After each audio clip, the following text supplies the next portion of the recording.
اس وقت جو بینیفیشری ہے بقول ایکسپرٹس کے جن سے میں نے بات کی، اور میری سٹوری بھی میں آپ کو بھی شیئر بھی کر دیتا ہوں اسکرین پہ،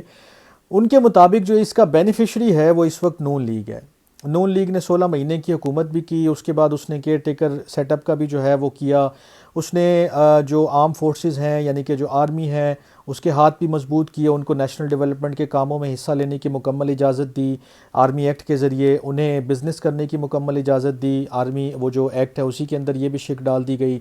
اسے ماضی کے جتنے کام اس نے کیے ہیں اس کو بھی لیگل کور دے دیا گیا۔ یہ نون لیگ کر کے گئی۔ اب یہ نہ کہیں کہ ہمیں پتہ نہیں تھا یا ہم ایسا نہیں کرتے ہیں۔ یہ جب اقتدار میں نہیں ہوتے ہیں تو اینٹی اسٹیبلشمنٹ نیریٹو جو ہے وہ لیتے ہیں اور بات ایسے کرتے ہیں کہ جناب ہم اسٹیبلشمنٹ کے خلاف ہیں یا ہمارا اینٹی اسٹیبلشمنٹ ایک نیریٹو ہے، ایک سٹانس ہے۔ جو میاں صاحب ہیں، بڑے میاں صاحب، وہ اکثر کہتے ہیں کہ ہر دفعہ جو ہے وہ ٹکر لیتے ہیں اسٹیبلشمنٹ سے اور باہر ہو جاتے ہیں،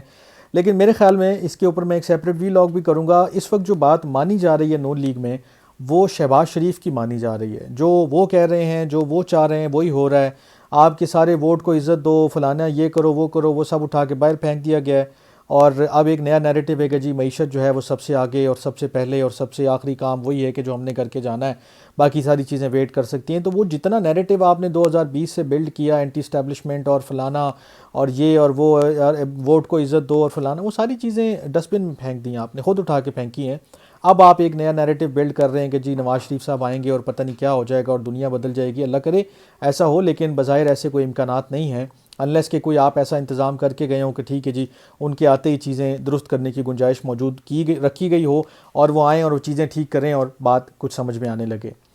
ابھی میں پی ٹی آئی کی مثال دے رہا تھا کہ کیسے وہ پولیٹیکل انجینئرنگ کا نشانہ بنی ہوئی ہے۔ اس کی چند مثالیں میں آپ کو دے دیتا ہوں کہ ایک سٹیجڈ مینج قسم کے انٹرویوز جو ہیں وہ ان کے آج کل ٹیلی ویژن پہ آپ دیکھ رہے ہوں گے۔ ان کے لیڈرشپ پچھلے 9 مئی کے بعد سے ابھی تک جو ہے کئی مرتبہ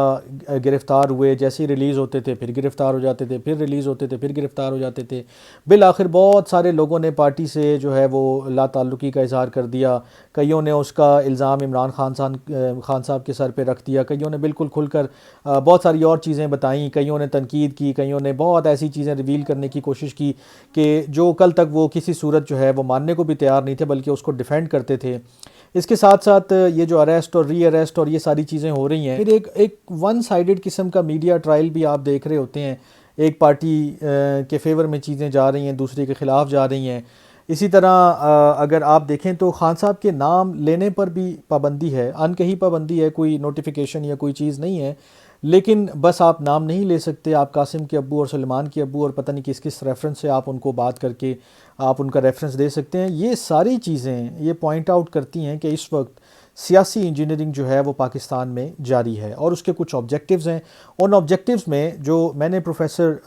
حسن عسکری صاحب سے بات کی، میں نے پاکستان پیپلز پارٹی کے جو سینیٹر ہیں فرحت اللہ بابر صاحب، وہ ہیومن رائٹس کے بڑے ایک ووکل ڈیفینڈر بھی ہیں اور بڑے اس کو وہ سیکھ بھی کرتے ہیں کہ ہیومن رائٹس اپ ہولڈ ہونے چاہیے پورے ملک میں۔ وہ اکراس دی بورڈ اکاؤنٹیبلٹی کی بات کرتے ہیں، بڑے آؤٹ سپوکن ہیں، بڑے رسپیکٹیبل ہیں، ان سے بھی میں نے بات کی، اور ان دونوں حضرات کا اور بے شمار اور لوگ جنہوں نے اجازت نہیں دی کہ ان کا نام مینشن کیا جائے، وہ یہ چیز بارہا اور برملا کہتے ہیں کہ جناب اس وقت اگر کوئی یہ کہے کہ پولیٹیکل انجینئرنگ نہیں ہو رہی تو وہ غلط ہے، پولیٹیکل انجینئرنگ ہو رہی ہے۔ اور یہ جو مثالیں میں نے آپ سے شیئر کی کہ اسکرپٹڈ ٹیلی ویژن انٹرویوز، خان صاحب کے نام لینے پر پابندی، اریسٹ کے بعد اریسٹ، اور پھر ایک دو چیزیں جیسے حسن عسکری صاحب نے مجھے بتایا کہ جناب لوگوں کے ریمانڈ ہوتے ہیں اور پھر جب وہ جاتے ہیں تھانوں میں یا جیلوں میں، وہاں سے ان کو کچھ اور لوگ جو ہیں اپنے ساتھ لے جاتے ہیں، پھر ان کے ساتھ مار پیٹ بھی ہوئی ہے، انہوں نے رات مجھے بتایا اور میں نے اپنی سٹوری میں بھی اس کا ذکر کیا، آج ٹریبیون میں چھپی ہے وہ سٹوری۔ تو یہ ایسی بے شمار چیزیں ہیں کہ جو شاید لوگوں کو معلوم ہے لیکن کوئی بات نہیں ہو رہی، کوئی ڈسکشن نہیں ہو رہی، اور بقول حسن عسکری صاحب کے کہ اس کا جو بینیفیشری ہے اس وقت وہ نون لیگ ہے۔ نون لیگ ایک کلیئر کٹ بینیفیشری ہے اور اسی لیے اس کو کوئی اس سے مسئلہ مسائل، کوئی اس سے تکلیف، کوئی پریشانی نہیں ہے۔ 2018 میں گو کہ وہ اس کے وکٹم تھے اور انہوں نے یہ سب کچھ فیس کیا، لیکن اب وہ ان تمام چیزوں سے بے غم اور بے نیاز ہو کے پھر رہے ہیں۔ انہوں نے جو ماضی کا حوالہ دیا کہ ضیاء کے دور میں کچھ چیزیں ہوئیں، بہت زیادہ ہوئیں، اس کو بھی لوگ یاد رکھتے ہیں، لیکن ابھی بھی ایسی بے شمار چیزیں ہو رہی ہیں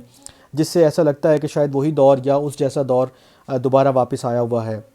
پیپلز پارٹی نے بھگتا ہے، پیپلز پارٹی نے بڑے شدید طریقے سے بھگتا ہے سیاسی انجینئرنگ کو، پولیٹیکل انجینئرنگ کو. اس کا ذکر آپ کو کورٹس کی ججمنٹ میں بھی مل جاتا ہے. جو نون لیگ کے ساتھ ہوا اس کا تو ایویڈنس سپریم کورٹ کی ججمنٹس میں بھی موجود ہے. لیکن اس کے باوجود ان کی ایک مکمل خاموشی ہے, آنکھیں بند کی ہوئی ہیں, کیونکہ انہیں نظر آ رہا ہے کہ پنجاب میں پیپلز پارٹی اتنی اسٹرانگ نہیں ہے. پی ٹی آئی جو ہے وہ اپنا جو اس کی اسٹیم تھی یا جو اس کی طاقت تھی وہ لوز کر چکی ہے. اس کی جو میجر جو اس کے لیڈرز تھے, جو یعنی کہ اس پارٹی کے بڑے سرکردہ لیڈرز تھے, وہ یا تو پارٹی چھوڑ چکے ہیں, سیاست چھوڑ چکے ہیں, یا کسی اور پارٹی میں شامل ہو گئے ہیں. تو لہٰذا انہیں ایک میدان تھوڑا سا نا صاف نظر آ رہا ہے. اس لیے وہ اپنے وقتی فائدے کے لیے صرف یہ دیکھ رہے ہیں کہ ہمیں اس سے فائدہ ہو رہا ہے تو بس ٹھیک ہے, کام چلنے دیا جائے, جاری رہنے دیا جائے. آج اگر یہی چیزیں نون لیگ کے ساتھ ہونے لگ جائیں, یا میرے خیال میں اللہ نہ کرے کہ کسی کے ساتھ بھی ہوں, لیکن اگر ہوتی ہیں تو پھر وہ اپنا مقدمہ وہیں سے شروع کریں گے کہ جناب فلانے جنرل صاحب نے, فلانے جج صاحب نے,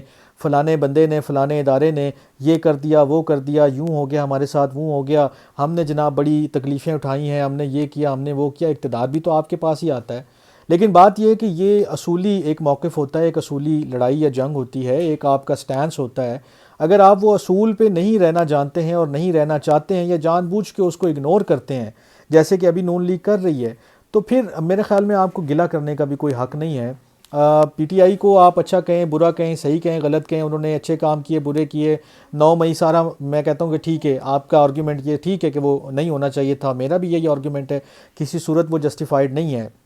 لیکن کیا اس کا حل یہی ہے کہ جو ابھی ہو رہا ہے؟ کیا یہی چیزیں ریپیٹ ہونی چاہیے؟ اس کی کیا گارنٹی ہے کہ اگلے الیکشن میں جب ہم دوبارہ 2027-28 میں کہیں جا رہے ہوں گے, 5 سال کے بعد جب بھی, یا اس سے آگے والے ٹائم میں, تو کیا یہ چیزیں پھر نہیں ہوں گی؟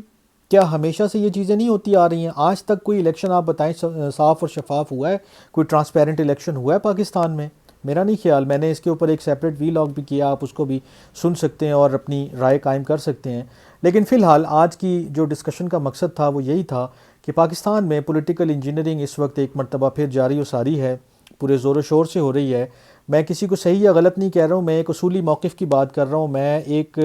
فنڈامنٹل کویسچن کی بات کر رہا ہوں کہ اگر سیاسی جماعتیں اپنے وقتی فائدے کے بجائے ایک لانگ ٹرم جو ہے سٹینس ہے کہ یار یہ نہیں ہونا چاہیے, یہ میرے ساتھ ہو یا کسی اور کے ساتھ ہو, یہ چیز ٹھیک نہیں ہے, یہ نہیں ہونی چاہیے, اس موقف کے ساتھ آگے بڑھیں, تو میرے خیال میں ہمارے ملک میں ایک اچھی سیاسی اور مطلب کہہ لیں کہ آپ ایسی فضا قائم ہوگی کہ جس میں تمام پارٹیز کو لیول پلینگ فیلڈ خود بخود ملے گی. خود بخود وہ آگے بڑھیں گے, لوگوں کے ووٹوں سے آگے آئیں گے, اور لوگوں کے ہی رائے سے وہ اپنا جو ٹینیور ہے وہ پورا کریں گے. اگر لوگ نہیں پسند کریں گے تو انہیں نیچے بھی اتار دیا جائے گا. لیکن جب تک ہم ان چیزوں کے اوپر بات نہیں کریں گے, جب تک ہم ان چیزوں کے اوپر ڈسکشن نہیں کریں گے, جب تک اس چیز کو ایڈمٹ نہیں کریں گے, جب تک اس کی پریزنس کو جو اس کا ہونا جو ہے, اس کے وجود کو تسلیم نہیں کریں گے, تب تک میرے نہیں خیال کہ چیزیں بہتری کی طرف جائیں گی. اور یہ جو آج کی ڈسکشن ہے, یہ جو آپ کی آج کی جو میں نے آپ سے بات چیت کی ہے, اس کا بہرحال مقصد یہ تھا کہ ایک چیز جو پہلے ہوتی رہی ہے وہ اب پھر ہو رہی ہے, لیکن جو اس کے مطلب آپ کہہ لیں بینیفیشری ہیں, انہیں اس سے کوئی مسئلہ نہیں ہے, کوئی پریشانی نہیں ہے. تو باقی جو وکٹمز ہیں وہ ہمیشہ سے ہی شور کرتے ہیں, بات کرتے ہیں, آواز اٹھاتے ہیں, کوشش کرتے ہیں کہ کوئی ان کے حق کی بات کرے. تو بہرحال یہ سلسلہ ختم ہونا چاہیے, اس کو کہیں نہ کہیں تھمنا چاہیے. اور میرا یہی مقصد تھا کہ آپ سے یہی بات کروں. آج کے وی لاگ سے اتنا ہی. اپنا بہت خیال رکھیے گا. اللہ نگہبان.